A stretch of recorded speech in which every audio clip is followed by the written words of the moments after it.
Welcome to new TV Telugu. కొన్ని సంవత్సరాలుగా social మీడియాలో బెట్టింగ్ యాప్స్ ప్రమోషన్స్ ఏ రేంజ్ కి వెళ్ళిపోయిందో తెలిసిందే. అసలు ఏ వెబ్సైట్ ఓపెన్ చేసినా ఫేస్బుక్, ఇన్స్టాగ్రామ్, ట్విట్టర్ ఇలా ఏ ప్లాట్ఫామ్ ఓపెన్ చేసినా ఇవే కనిపిస్తున్నాయి. ఈజీ మనీ పేరుతో ఎంతో మంది అమాయకుల ప్రాణాలు తీస్తున్నాయి బెట్టింగ్ యాప్స్. ఇక్కడ డబ్బులు పెట్టండి, ఈ గేమ్ ఒకసారి ఆడండి, మీరు ఊహించినంత డబ్బు వస్తుంది. వీటిని ఇష్టారీతిగా ప్రచారం చేస్తున్నారు పలువురు యూట్యూబర్లు, సోషల్ మీడియా ఇన్ఫ్లుయెన్సర్లు. ఇక ఈ లిస్టులో పలువురు బుల్లితెర సెలబ్రిటీలు కూడా ఉన్నారు. ఎలాంటి బాధ్యత లేకుండా వాళ్ళకి డబ్బులు వస్తున్నాయి కదా అని వీటిని ప్రమోట్ చేస్తూ వెళ్ళిపోతున్నారు. కానీ అలాంటి వారందరికీ ప్రస్తుతం వణుకు పుడుతోంది. ఈ మధ్య ఇలాంటి బెట్టింగ్ యాప్స్ నిర్వహించే వారిని, వాటిని ప్రమోట్ చేసే వారిని పట్టుకొని లోపలేసే పనిలో పడింది ప్రభుత్వం. అటు కేంద్రం, ఇటు రాష్ట్ర ప్రభుత్వాలు కూడా ఈ ఇష్యూని సీరియస్ గా తీసుకున్నాయి.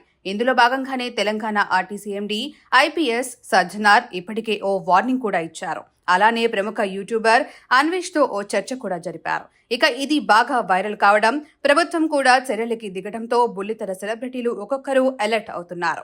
ఇప్పటికే సురేఖ వాణి బెట్టింగ్ యాప్స్ కి నో చెప్పండి అంటూ ఓ వీడియో షేర్ చేసింది. తాజాగా ఆమె కూతురు సుప్రీత కూడా ఓ వీడియోని పోస్ట్ చేసింది. తాను ఇంతకు ముందు బెట్టింగ్ యాప్ ని తెలియకుండా ప్రమోట్ చేశానని, ఇప్పుడు చేయట్లేదంటూ వీడియోలో చెప్పింది. హై గైస్, అందరికీ హ్యాపీ హోలీ. కొంతమంది ఇన్ఫ్లుయెన్సర్స్ తెలుసో తెలియకో బెట్టింగ్ యాప్స్ ని ప్రమోట్ చేశారు. వాళ్ళల్లో నేను ఒకదాన్ని అండ్ ఇప్పుడు ఆపేశాను. అండ్ దానికి మీ అందరికీ ఎక్స్ట్రీమ్లీ సారీ. మీరు ఎవరైనా ఇన్ఫ్లుయెన్సర్స్ బెట్టింగ్ యాప్స్ ప్రమోట్ చేస్తుంటే అవి చూసి ఎంకరేజ్ అవ్వకండి అండ్ ఈజీ మనీకి అలవాటు పడద్దు.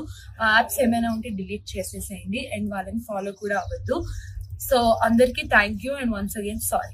మరోవైపు మిగిలిన సెలబ్రిటీలు, ఇన్ఫ్లుయెన్సర్లు కూడా వీలైనంత త్వరగా పరిస్థితిని అర్థం చేసుకుని వీటికి గుడ్ బై చెబితే బాగుంటుంది. లేకపోతే అరెస్ట్ లిస్టులో వాళ్ళు చేరక తప్పదు. ఇక హోలీ సందర్భంగా సజ్జనార్ మరోసారి వీరికి వార్నింగ్ ఇచ్చారు. బెట్టింగ్ యాప్స్ ని ప్రమోట్ చేసే వారికి రంగు పడుద్ది అంటూ ఇంట్రెస్టింగ్ ట్వీట్ చేశారు.